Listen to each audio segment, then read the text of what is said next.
네, 안녕하세요. 안녕하세요. 네, 저희가 매주 뭐 새로운 종목을 들여다보거나 아니면은 섹터 아니면 어떤 한 국가의 중요한 이슈들에 대해서 얘기를 나누곤 하는데요. 바로 어제 그 중국의 당대회가 시작이 됐습니다. 사실 뭐 사학개미들이 그동안 순매수 규모가 많이 줄었다고는 해도 그 와중에 중국에 대한 관심이 상당히 높아지고 있어서 이 내용이 잘 모르시는 분들도 이게 뭐지 하는 궁금하신 분들은 또 많이 늘었을 것 같아요. 일단은요, 쉬운 질문부터 드릴게요. 중국 당대회, 이게 도대체 뭡니까? 사실 저희가 이제 중국 네. 당대회에서 중요하다고는 많이 이야기를 하는데 이게 이제 의미하는 바가 뭐고 요거에 대해서 한번 좀 짚어보고 네. 저희가 이제 어떤 행사가 굉장히 중요한 거 왜냐하면 중국을 저희가 이제 검색하거나 볼 때 관련된 회의들이 엄청 많아요. 네. 그래서 이 회의 어떤 게 중요한 거지? 투자자 입장에서는 이런 것들을 좀 봐야 될 것 같아서 뭐 아시는 분들은 이미 계시겠지만 제가 먼저 좀 간략하게 한번 정리를 좀 해보도록 하겠습니다. 저희가 흔히 말하는 당대회는 중국 공산당 전국 대표대회예요. 이게 5년에 한 번씩 이루어지거든요.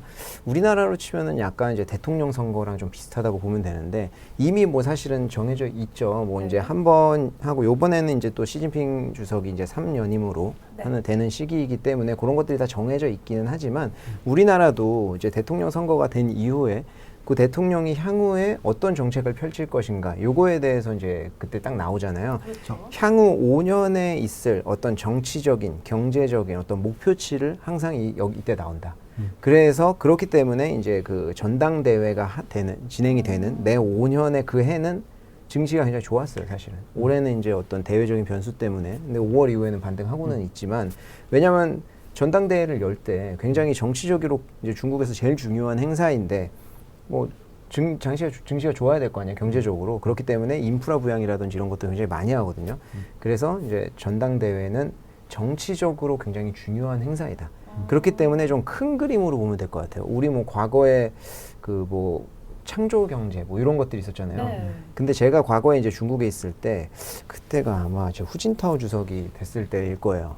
근데 이제 과학적 발전관이라는 얘기가 나왔었거든요. 그때 제가 과학적 발전관 대체 너무 이해가 안 되는 거예요. 그래서 막 교수님께 여쭤보고 막 그랬어요. 과학적 발전관이 뭐냐. 근데 정확한 개념은 없더라고요. 근데 가만히 생각해보면 창조 경제도 마찬가지예요. 창조 경제가 뭐지? 그거는 이제 기업인들이 나름대로 해석하기 나름이거든요. 네. 그러니까 그런 거랑 비슷하게 어떤 핵심 단어들이 나와요. 그래서 그 단어를 가지고 향후 5년 동안 거기에 맞춰서 좀 경제라든지 정치적으로 흘러간다. 이렇게 보시면 될 것 같아서 정치적으로 굉장히 중요한 행사지 증시는 이제 뭐 당대회를 진행을 할 때는 좋은 편이기는 한데 경제적으로 여기에서 뭔가를 캐치해가지고 한다는 것은 쉽지는 않다. 이렇게 좀 보면 좋을 것 같고요. 그래서 제가 그 중국 공산당 체계에 대해서 요 체계까지는 아니고 제가 뭐 공산당 그쪽을 잘 아는 건 아니지만 그 위원들에 대해서 피라미드 형태로 좀 한번 설명을 드리면은 요 그림을 한번 보시면 총서기가 1인이 있고요. 가장 피라미드의 정상에 그게 이제 시진핑 주석이죠. 그 밑에 정치국 상무위원이 7인, 7명 있습니다. 이 7명이 시진핑 주석을 하고 이제 총리, 리커창 총리죠, 지금은. 이 총리까지 포함을 해서 7명이니까 나머지 5분. 그리고 이제 정치국 상무위원이 최고위죠. 어찌 보면 7명이 제일 중요하죠. 7명에서 뭐 5명 왔다 갔다 하기는 하는데 보통은 7명. 그리고 이제 중앙정치국 위원이 이 상무위원 7명을 포함해서 25명. 그리고 이제 중앙위원이 4명인데 이게 뭐 이제 그 후보까지 해서 172명인데 여기까지가 중앙위원회예요. 네. 그래서 이게 아무래도 이제 공산당 서기의 권력이 집중되다 보니까 요런 거를 분산시키기 위해서 중앙위원회 요 204명에다가 플러스 172명까지 있는 거거든요. 그래서 좀 권력을 분산하기 위해서 이런 구조가 됐고 그 밑에 전국 대표대회 대표가 2,953명이 있어요. 이분들이 이제 수표를 해가지고 상무위원이나 이런 분들을 뽑는 거예요. 그리고 이제 공산당원이 무려 9,515만 명이나 됩니다. 우리나라 인구를 훨씬 넘어서요. 근데 이제 중국 인구로 치면은 사실 그렇게 많은 편은 아닌데 이 공산당 되기가 생각보다 쉽지가 않아요. 제가 대학교 때도 보면은 굉장히 공부 잘하고 엘리트인 친구들만 이쪽에 좀 들어가긴 하거든요. 그러면 우리가 이제 그 뉴스에서 많이 보는 회의들이 있는데 뭐 양회도 있고요. 경제공작회의, 뭐 정치국회의, 전당대회, 뭐 1중 전회, 뭐 2중 전회, 뭐 이런 것들 있잖아요. 과연 이게 뭘 의미하고 어떻게 중요한 건지 요거에 대해서 좀 이야기를 하도록 하겠습니다. 네. 이제 중국 투자를 하시는 분들은 요 정도 개념만 좀 알고 이제 뉴스를 접해도 좀 재미있을 거예요. 이게 중장기랑 단기로 나뉘는데요. 중장기는 이제 지금 하고 있는 전당대회, 그리고 뭐 1차 중전, 뭐 2차 중전 이런 이게 총 매년 많게는 7번까지 이루어지는데 요 중전회의 요거를 좀 중요하게 보시면 돼요. 그래서 전당대회는 아까 앞에서 말씀드렸듯이 매 5년마다 진행이 되고 이제 향후 5년의 정책 방향을 좀 결정을 한다. 그러면 이 중앙위원회의 뭐 1차 전체회의 이런 것들은 뭐냐라고 하면은 요번에도 상무위원들이 이제 지금 20차 당대회가 어제 16일부터 해가지고 22일까지 일주일 동안 이제 개최가 되거든요. 끝나고 나서 바로 1차 중전회의가 시작이 돼요. 네. 그래서 거기에서 상무위원들이 이제 발탁이 됩니다. 그래서 사실 다음 주 월요일이 굉장히 중요하죠. 더 어찌 보면은. 근데 거기에서 이제 수시로 임기 5년 내에 수시로 이 회의를 진행을 해가지고 지금 우리가 세팅한 정책 방향이 제대로 흘러가고 있는지 이런 것들을 점검해가지고 다시 수정하는 이런 것들을 하기 때문에 요 두 가지 행사는 어찌 보면은 정치 행사다 이렇게 좀 보면 좋을 것 같고요. 단기적으로 우리한테 더 중요한 거 그거는 양회랑 뭐 경제공작회의랑 이제 정치국 회의인데 양회 같은 경우에는 매년 3월에 진행이 돼요. 그래서 매년 3월에 그 한 해의 경제 방향이라든지 이런 것들이 좀 결정이 되거든요. 그래서 거기에서 뭐 경제 목표 달성, 거기서 뭐 GDP 성장률 목표라든지 그리고 이제 저희가 항상 이야기하는 특수목적 채권 한도라든지 이런 것들이 좀 설정이 되거든요. 그러니까 굉장히 저희에게 있어 투자자에게 있어서는 좀 중요한 행사다 이렇게 보시면 좋을 것 같고. 그죠. 참고로 제가 양해 때 매년 3월에 이제 진행되잖아요. 그때 북경에 계셔보시니까 아시고 굉장히 엄중한 분위기예요. 그때 제가 학교 다니고 있었는데 양회 때 제가 북경 간 거예요. 놀러 간 거 모르고 그 시기인지 아예 모르고. 근데 호텔을 잡으려고 하는데 호텔이 없어요. 그래서 아니 이렇게까지 장사가 잘 된단 말이야. 알고 봤더니 그때 양회 기간이었거든요. 그래서 북경에 저 끝에 있는 호텔로 갔는데 그때 처음 제가 이제 가볼 거 아니에요. 싼 호텔도 다 없고 그래서 그 당시에 되게 비쌌어요. 2,000위안 정도 했었던 것 같은데 학생 때. 그래서 처음 제가 호텔 가보니까 이거 뭐 등록하고 싶다 했더니 이제 그 선금을 내야 된다는 거예요. 그런 제도를 제가 어떻게 하냐고. 좋은 호텔 처음 가보니까. 그래서 현금으로 막 내고 막 이랬던 기억. 전 양회만 하면은 그 기억이 나는데. 황당한 얘기 많았어요. 네, 진짜 양회 때 엄청. 이 방송에서 하기 힘든 얘기들이지만 그런 회의만 있을 때마다 참 별 그렇죠. 일들이 다 있다. 지금도 굉장히 엄숙하잖아요. 네, 그리고 이제 그 중앙경제공작회의라고 하는 것은 매년 12월에 개최됩니다. 올해 12월에도 개최될 거예요. 그래서 한 해에 어떻게 경제가 됐는지 평가를 하고 다음에 목표를 여기서 정한다고 보면 돼요. 그러고 양회에서 발표한다. 이렇게 좀 생각하시면 될 것 같고 사실 저희가 단기적으로 좀 흐름에서 중요하게 생각하는 것은 정치국 회의라고 봐야 될 것 같습니다. 요거는 사실 매달 진행이 되거든요. 근데 4월, 7월, 10월 요렇게만이 좀 경제 쪽에서 중요해요. 경제적인 발언이 많이 나와요. 그래서 7월 달에 IT라든지 그런 이제 플랫폼 규제에 대해서 완화하겠다는 얘기가 나왔었어요. 그런 것들을 거기서 캐치를 해야지 저희가 투자할 때 적정한 섹터를 고를 수가 있다. 뭐 이런 것들을 좀 생각을 하고 접근을 하면은 굉장히 투자에 도움이 많이 될 것 같습니다. 말씀 듣다 보니까 쉽게 이제 설명을 하면 바이든 정부가 들어섰을 때 키워드 뭐 인프라라던가 친환경이라던가 딱 이렇게 간략하게 기억에 남는 포인트는 요약이 됐던 것 같은데 그렇다면 이번 당 회의를 통해 가지고 이 관전 포인트 어떤 단어로 요약이 될 수 있을까요? 이게 이제 뭐 딱 몇 가지 단어들이 있는데 올해 같은 경우에는 사회주의의 현대화를 제시를 했어요.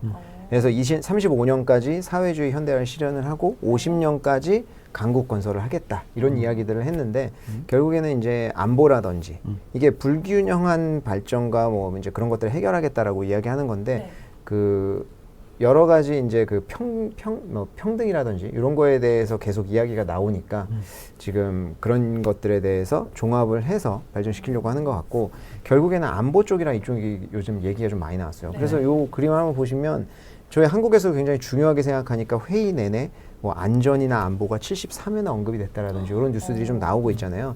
그래서 요번에 현대화 산업으로 분류가 된 게 제조업 당연히 들어갈 거고 우주항공, 네트워크, 디지털 뭐 이런 것들이 들어갔거든요. 그리고 지금 이제 좀 중요하게 보는 산업 자체라고 보면은 뭐 과학기술, 국가안보, 친환경 쪽 그리고 헬스케어 쪽이 좀 언급이 되고 있어요. 그래서 향후 5년 동안에 이쪽 섹터에 아무래도 자금이라든지 지원이 좀 많이 될 것이다. 이렇게 저희가 염두를 좀 둘 수 있는 그런 면이 됐죠. 그렇다면 바로 질문이 이어질 것 같은데 그렇게 언급이 돼서일까요? 그 헬스케어 섹터가 지난주에 많이 들썩였단 말이에요. 그 영향이었을까요, 이게?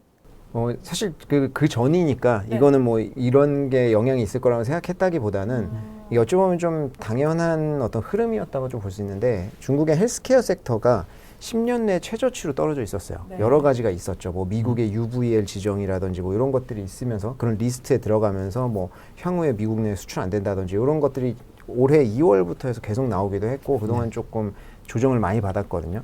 근데 이 헬스케어 섹터 자체가 사실은 중국이 CXO라든지 뭐 CRO라든지 이런 업체들이 미국하고 굉장히 연결이 긴밀히 되어 있어요. 그래서 아까 저희 그 상무님 말씀하셨지만 트럼프 정부 시절부터 해가지고 미국과 중국의 갈등은 굉장히 깊어지고 있는 상황인데 그때도 배제하려고 했던 산업 내에서 배제할 수 없는 것들이 몇 가지가 있죠. 뭐 신재생 에너지라든지 뭐 태양광 특히 뭐 전기차라든지 그 중에 하나가 또 헬스케어 섹터가 그렇죠. 깊이 연결이 되어 있습니다. 그래서 아무리 이제 빼고 가려고 해도 배제할 수 없는 부분이 있어요. 그 와중에 이제 중국 내에서 지원 정책들이 나왔거든요. 그러면서 지난주에 헬스케어 섹터 자체가 많이 올랐다. 그래서 보면은 이제 기존에 1조 위안 정도의 지원 정책이 나와 있었어요. 이게 중앙 재정에서 1천억 위안을 사용을 하는 거고 지방 재정에서 9천억 위안을 사용하는 지원책이 나와 있었는데 이게 사실 지금 제로 코로나 정책이 중국을 굉장히 감싸고 있잖아요. 네. 이 제로 코로나 정책을 앞으로 어떻게 풀 것이냐 이거에 대해서 굉장히 의구심이 많은데 이 제로 코로나 정책을 할 수밖에 없는 이유 중에 하나가 병상 부족으로 꼽히고 있거든요. 이게 중국이 워낙 크고 인구가 많다 보니까 아무리 의료기기가 뭐 이제 현대화되고 한다고 해도 병상이라든지 이런 인프라가 조금 부족해요. 그렇기 때문에 자연스럽게 이 수요에 대한 이제 그런 요구가 이제 급증하는 그런 시기였거든요. 그래서 요번에 1조 위안 지원 정책이 나왔어요. 그래서 의료기기를 관련돼서 신규 도입을 하든지 업그레이드를 해라라고 이야기가 나왔는데 이미 지원 정책이 나왔죠. 이건 나온 지가 좀 됐어요.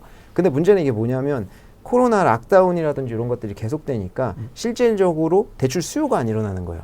그래서 요번에 이제 9월 27일 날 나왔는데 이제 국가위생건강위원회에서 나왔죠. 이제 대출 금리에 우대 금리를 적용을 하겠다라고 이야기를 했습니다. 그래서 실질적으로 병원들이 의료기기를 교체라든지 업그레이드를 하기 위해서 대출을 받으면 그 금리를 현저하게 낮춰준다는 거예요.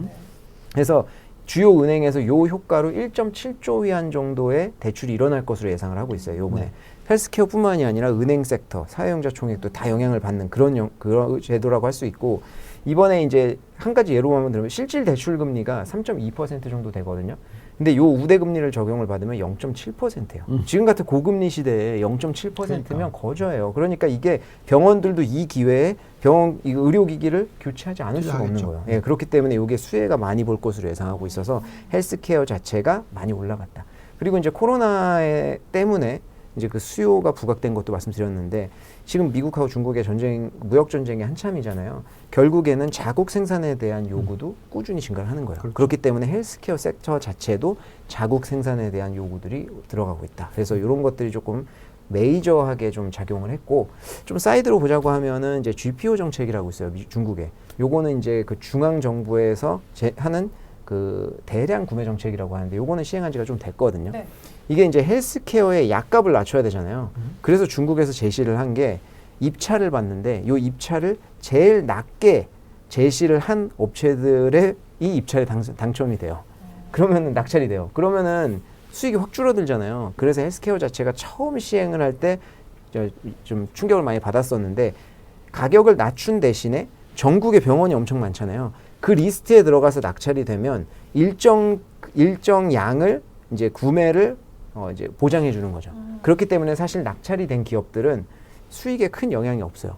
근데 요게 지금 몇 년 전부터 계속 이제 세부 섹터별로 돌아가면서 이제 대상으로 지정을 해서 입찰을 받고 하는데 이게 올해는 뭐 여러 가지 뭐 임플란트도 있고 의료기기가 들어간다 뭐 얘기가 좀 많이 있었는데 지금 나오고 있는 이야기들은 이 입찰을 할 수 있는 조건이 뭐 전체 금액의 몇 퍼센트 디스카운트 이런 허들이 있거든요. 근데 요번에 20%로 제시가 됐어요. 그러니까 과거에는 20%보다 더 낮게 디스카운트를 해야지 더 높게 디스카운트를 해야지 입찰할 수 있었는데 이게 예상치보다 줄어든 거예요. 그렇다 보니까 이제 요게 또 호재로 작용을 한 거죠. 와, 그러면은 이제 입찰하는 기업들이 그렇게까지 많이 안 깎아도 입찰을 할 수 있구나. 네. 수익이 증가를 하겠구나. 이런 이제 기대감들이 좀 작용을 한 거고, 이게 뭐 GPO 정책에 대해서 뭐 모르시는 분들은 와, 그러면은 이거 헬스케어 기업도 안 좋은 거 아니야? 이렇게 생각하실 수가 있는데 사실은 그렇지가 않아요. 이게 뭐 어느 정도 보장이 되는 것도 있고요. 의료기기 섹터를 예를 들면 의료기기 섹터가 지금 GPO에 들어간다라는 얘기는 아직은 없어요. 근데 루머는 뭐 2년 내에는 좀 되지 않겠느냐 이런 얘기들이 나오고 있는데 실제적으로 안의성이라든지 이런 데에서 이제 실험 삼아서 의료기기를 GPO 정책 시행해 봤거든요. 그랬더니 30% 정도의 이제 가격 인하 이제 그 효과가 있더라. 그래서 만약에 이게 전국적으로 시행이 된다고 하면은 만약에 A 의료기기 업체가 납찰이 됐어요. 네. 그러면 이 기계, 이 업체에 뭐 특정 뭐 암 스캔이라든지 이런 기계는 전국적으로 들어가겠죠. 그러니까 이게 어찌 보면 좀 에코시스템이 형성이 되는 거예요. 그래서 낙찰이 된 기업들은 굉장히 큰 수혜를 볼 수가 있다. 그리고 병원 간의 시너지 효과들, 같은 기계를 쓰면서 오는 시너지 효과라든지 이런 것들이 굉장히 크기 때문에 사실은 이제 GPO 정책이 단기적으로 발생했다. 그럼 그 섹터에 영향을 줄 수 있지만 네. 낙찰된 기업들은 또 수혜를 볼 수 있다. 그렇기 때문에 그런 식으로 좀 접근을 하셔야 됩니다. 그래서 지금 헬스케어 섹터가 앞으로 좋을 것 같아요. 저희 회사 같은 경우에도 지금 1년 6개월 만에 헬스케어 섹터 자체에 이제 강력한 매수 의견을 냈거든요. 네. 그러니까 헬스케어 섹터는 좀 지켜보셔도 좋을 것 같고, 기업별로 지금 사실은 이게 또 중국 본토랑 홍콩 있잖아요. 근데 홍콩 증시는 중국 본토 증시랑 요새 굉장히 다른 흐름으로 많이 가요. 네. 그 이유가 뭐냐면 외국인 투자 비중이 홍콩이 좀 굉장히 높다 보니까 그래서 그런 게 좀 작용을 하거든요. 그래서 지금 그리고 또 의료기기 같은 경우에는 홍콩에 상장되어 있는 기업이 거의 없어요. 거의 이제 CRO나 CXO 업체들이 이제 상장되어 있는 케이스가 있기 때문에 이게 개별 종목으로 좀 팔로우하기가 힘들다라고 하시면 ETF로 접근을 하는 것도 괜찮고요. 그리고 이제 뭐 액티브로 운용을 하는 자문형 랩이라든지 이런 것들을 통해서 접근을 하는 것도 괜찮을 것 같습니다. 그래서 헬스케어 섹터는 좀 앞으로 지켜보셔야 될 것 같아요. 지난주 움직임은 그저 시작일 좀 뿐이었다. 이렇게 보시는 거네요. 그렇죠. 오랜만에 이제 10년 내 어떤 네. 그 저평가 구간을 딛고 일어서는 네, 그런 구간이라고 봐야 될 것 같습니다. 너무 좋은 꿀팁이었네요. 근데 중국 투자하면요, 사실은 일반 이렇게 서학개미들도 참 어려운 게 뭔가 걷잡을 수 없는 느낌? 그것 때문에 좀 두려움이 앞서는 것 같은데요. 그래서 뭐 종목별, 섹터별 이거를 어떻게 접근을 하느냐, 이게 중요한 것 같은데 어떤 식으로 저희가 다가가면 좋을까요? 예, 과거에도 제가 한번 말씀드렸는데 요 주요 섹터랑 CSI 300 저희가 아까 이제 그 순매수 주식 중에 CSI 300 ETF가 들어왔었잖아요. 네. 그래서 네. 그렇게 접근을 하는 것도 괜찮으세요. 근데 이제 중국 주식이 이제 GDP 성장률이 과거처럼 고성장하는 시기가 끝났잖아요. 그렇다 보니까 이제 질적인 성장에 집착을 하거든요. 그렇다 보니까 이제 지수가 과거처럼 고성장하던 시기는 조금 아니다.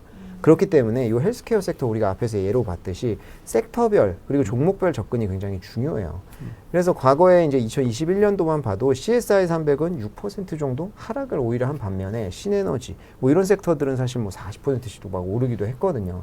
그래서 그런 섹터들을 골라내면 좋은데 그게 쉽지가 않다. 그렇기 때문에 저희가 시중에 이제 뭐 증권사들 찾아보시면 현지증권사가 이제 자문을 하는 전문용 랩 같은 액티브 상품들이 있어요. 뭐 그런 상품들을 하셔도 되고 아니면 이제 한국에는 이제 공모펀드라든지 이런 것도 액티브로 운영을 하는 게 있거든요. 그런 것들 과거에 어떻게 운영을 했는지 이런 것들을 좀 보시고 접근을 하는 게 좋을 것 같습니다.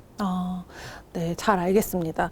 오늘 되게 꿀팁들도 많이 얻어가고 있는 것 같은데 사실 지난번에 중국 하반기 전망 한번 이렇게 쫙 훑어주셨잖아요.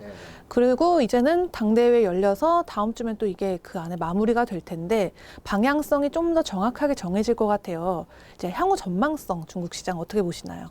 저희 하반기 증시 전망에 대해서 저희가 이제 9월 중순인가 한번 다뤘었을 거예요. 그거를 이제 제가 짧게 이제 요약해서 좀 말씀을 드리면 A주, 그러니까 본토 증시 같은 경우에는 이제 일반적으로 한 3, 4년에 한 번씩 강세 사이클을 좀 기록을 합니다. 근데 그 강세 사이클이 보통은 연동이 잘 되어 있는 게 사회융자 총액이에요. 근데 이 사회융자 총액이라고 하는 게 결국에는 가계와 기업의 대출을 모두 이제 포괄하는 대출 지표이거든요. 그렇기 때문에 이 대출이 많이 일어났다는 것은 실질적으로 돈이 많이 풀리고 있다. 이제 산업이 좀 발전하고 있다, 좋아지고 있다 이런 것들을 뜻하기 때문에 이제 이 3, 4년에 한 번씩 사회융자 총액이 반등을 하면서 같이 증시가 강세를 보이는 케이스가 굉장히 컸거든요. 근데 올해 하반기에 이 사회융자 총액이 지금까지 좀 부진했습니다. 이 하반기에 상승세로 돌아설 것으로 저희가 예상을 하고 있다라는 것이에요. 그러면서 이제 본토 증시가 같이 강세를 보일 것으로 예상을 하고 있는데 총 3가지 정도 측면에서 볼 수가 있을 것 같습니다. 같습니다. 아무래도 이제 대출이 많이 일어나는 쪽이 인프라, 제조업, 부동산이다 보니까 이제 이쪽에서 좀 봐야 될 것 같은데, 인프라 같은 경우에는 사실 이제 지방정부, 각 지방정부에서 아까 특수목적 채권이라고 제가 좀 말씀드렸었어요. 이 특수목적 채권이 이제 지방정부에서 발행을 해서 조달된 자금으로 인프라 투자에 쓰는 거예요. 그래서 이제 사실은 뭐 75% 정도가 인프라에 투자가 되고 15%가 판자총계조니까 다 인프라라고 보면 되거든요. 그래서 요거를 인프라에 투자를 한다. 그래서 이제 인프라 쪽에 대출이 많이 일어나는 것을 저희가 예상을 할 수 있는 건데, 요거가 이제 상반기에 이제 그 발행이 올해분이 다 됐고요. 요게 한 3.65조 위안 정도 되는데 발행이 됐고, 올 하반기에 이제 본격적으로 집행이 될 것으로 예상을 하고 있어요. 그리고 이제 8월 말에도 1조 위안대의 인프라 이제 그 지원 정책이 나왔기 때문에 이런 것들이 다 인프라 쪽에 굉장히 호재로 작용을 하고 있다. 그래서 인프라 쪽에서는 이제 대출이 좀 많이 일어날 것으로 보고 있고, 제조업 같은 경우에는 전통 제조업보다는 신흥 제조업 쪽에서 이제 투자가 많이 일어날 것으로 보이고 있는데, 저희가 앞에서 이야기했던 헬스케어도 마찬가지예요. 이것도 이제 신흥 제조업에 포함이 되다 보니까 지금 이번에 정책으로 인해서 이제 대출이 증가하는 효과, 아까 1.7조 위안, 7조 위안을 말씀드렸었는데 이런 대출 증가 효과가 있잖아요. 그래서 이런 것들이 이제 하반기에 반등을 할 것으로 예상을 하고 있고, 선행 지표로 본다고 해도 이제 부동산 투자 지표로 볼 수 있는데 이것도 지금 반등세로 돌아서고 있습니다. 그래서 인프라랑 제조업 쪽은 이제 반등이 될 것으로, 대출이 많이 일어날 것으로 예상을 하고 있고, 부동산 같은 경우가 지금 지표가 안 올라오고 있어요. 이게 사실 어찌 보면 핵심이에요. 왜냐하면 부동산에 대해서 지금 걱정하시는 분들이 많이 있고 한데, 뭐 헝다 사태까지 가지 않는다고 해도 최근에 이제 그 보이콧, 이제 모기지 대출 상환 보이콧에 대해서 좀 말씀을 드리면, 이제 요게 아무래도 우려를 하신 분들이 많을 거예요. 근데 이제 요 모기지 상환 그 보이콧이 발생하는 이유가 뭐냐면, 우리나라 같은 경우에는 이제 그 주택 청약에 되고 나서 이제 일정 기간 동안 대출을 받아서 갚는데, 중국은 지금까지 부동산 상승세가 워낙 좋았다 보니까 한 번에 대출해서 한 번에 다 갚거든요. 그러다 보니까 이게 과거에는 괜찮았어요. 부동산이 계속 올라가고 문제 없었으니까. 지금 헝다 사태도 발생을 하고 여러 가지 발생하다 보니까 상환이 안 되고 중소형 개발업체들은 돌아가지 않는다는 거잖아요. 그렇죠? 그렇다 보니까 멈춘 데가 많은 거예요. 그러니까 이제 모기지를 갚는 사람 입장에서는 이거 내가 모기지를 갚아야 돼? 그러니까 모기 보이콧 하는 거거든요. 근데 이게 과거에 이제 중소형 개발업체들이 돈을 받아서, 선수금을 받아서 에스크로 계좌에 딱 넣어놓고 이제 하면 문제가 전혀 없어요. 근데 이제 그게 좀 허술했다. 그렇기 때문에 이제 에스크로 계좌에 넣어놓지 않고 또 땅을 사서 레버리지를 올리고 이런 것들을 했다는 건데, 이게 그래서 이제 뭐 3 레드라인이라든지 부채 기준들이 나오면서 지금 잡히고 있는 상황이거든요. 요번에 이제 보이콧 사태도 그 지방 정부에서 기금을 조성을 해가지고 직접적으로 이제 중소형 개발업체들한테 지원을 하고 있어요. 그러니까 요것도 개선이 될 수 있는 가능성이 굉장히 높다. 그래서 부동산이 어찌 보면 핵심이긴 한데 요게 하반기에 그렇게 나쁘지 않다. 그렇기 때문에 인프라 쪽, 제조업, 근데 부동산 쪽에서 대출이 다 일어나면서 그 사회융자 총액이 반등할 것으로 예상을 하고 있고요. 그러면서 A주는 강세를 보일 것으로 예상을 하고 있습니다. 근데 이제 투자 스타일 전환에 대해서 잠깐 말씀드렸던 적이 있었잖아요, 앞에서. 이게 이제 5월부터 지금 그 사회융자 총액이랑 M2랑 비교를 해보면, M2가 이제 그 유동성 지표로 제일 많이 쓰이잖아요. M2 지표는 올라갔는데 사회융자 총액은 그냥 평평한 그런 상황이거든요. 이게 결국에는 돈은 많이 풀렸는데 실질적으로 산업으로 돈이, 대출이 일어나지 않고 있다는 얘기예요. 그래서 이 풀린 돈이 결국에는 금융시장 내에서 돈다. 즉 유동성 장세가 펼쳐졌다는 얘기잖아요. 그렇기 때문에 지금 5월부터는 유동성 장세가 펼쳐지면서 신에너지, 뭐 IT, 증권 이런 쪽으로 돈이 많이 몰렸다고 하면은 사회융자 총액이 실질적으로 반등하기 시작하면서부터는 이제 펀더멘털 개선 장세로 들어갈 것으로 예상을 하고 있습니다. 그렇기 때문에 하반기에는 시크리컬 주식들이 오히려 조금 강세를 보일 수 있는 가능성이 높아요. 그렇기 때문에 뭐 은행, 건자재, 비철금속, 자동차, 가전 이런 쪽을 좀 좋게 보고 있어서 이런 쪽에 대해서 조금 집중을 하면 좋을 것 같습니다. 네. 지금 쭉 얘기 들어보면은 지금 타이밍상으로는 제가 동의할 수 있는 부분이 상당히 많습니다. 우선 유동성 증가율이 높아지고 있고, 기본적으로 펀더멘탈한 타이밍 자체도 중국에 대해서 관심을 늘려야 되시는 부분이고, 적정 가치 대비해서 엄청나게 저평가되어 있는 구간이고, 여기에 또 금리도 미국보다 훨씬 낮은 수준에서 계속 유지를 시킬 거고요. 그렇게 되면 상대적인 매력도가 상당히 높은 편이죠. 그래서 우리가 이제 투자를 해야 되는 건 알겠는데, 중요한 건 이제 중국을 투자를 할 때 있어서 종목 선별을 하거나 업종 선별을 하거나 뭐 그게 참 어렵죠. 왜냐하면 모든 걸 다 투자하기가 어렵기 때문에 그렇습니다. 그래서 그럴 때는 될 수 있으면은 계속 말씀을 드리지만 글로벌 경쟁력이 있는 쪽으로 초점을 맞추시는 게 맞다고 저는 생각을 하고요. 물론 뭐 지금 오늘 얘기 나왔던 바이오 산업에 있어서 글로벌 경쟁력이 있느냐 그 부분은 전 잘 모르겠습니다만 이렇게 사이클적으로 놓고 봤었을 때 타이밍상 어떤 그 자금이 유입이 될 때 상승할 수 있는 그런 여건도 충분히 있을 수 있고요. 그래서 여러 가지 부분들 좀 보시면서 판단하면 좋겠는데 어쨌든 중국에 대해서는 지금은 타이밍이 상당히 좋다. 제가 2018년도 10월 달에 중국의 어떤 바닥에 대해서 얘기를 한 적도 있었고요. 그때부터 상당히 뭐 50% 가까이 뭐 급등을 하는 그런 종목들이 상당히 많이 나왔었거든요. 그래서 지금이 충분히 그럴 수 있는 타이밍이라서 좋은 종목이라든지 업종을 선택을 하시면 높은 수익을 앞으로 한 1년 동안에 올리지 않을까라는 기대도 생기고 있습니다. 그래서 중국 뭐 아예 그냥 정말 힘들었는데 중국 여태까지 너무 힘들었어 라고만 생각하지 마시고 지금 다시 한번 조금 공부를 해볼 필요가 있지 않나 뭐 이런 생각이 듭니다. 차라리 이렇게 바닥까지 어느 정도 확인을 하고 나면은 이제는 그 안에 이제 숨겨진 그 말갱이들이 이렇게 보이는 것처럼 이런 포인트들이 있겠구나라는 걸 발견할 수 있는 어렵지만 또 희망의 시기이지 않을까 싶습니다. 오늘 중국 시장에 대해서 이렇게 또 살펴보고요. 당대회 이야기도 나눠봤는데요. 다음 주에도 알찬 내용 또 부탁드리겠습니다. 감사합니다. 감사합니다.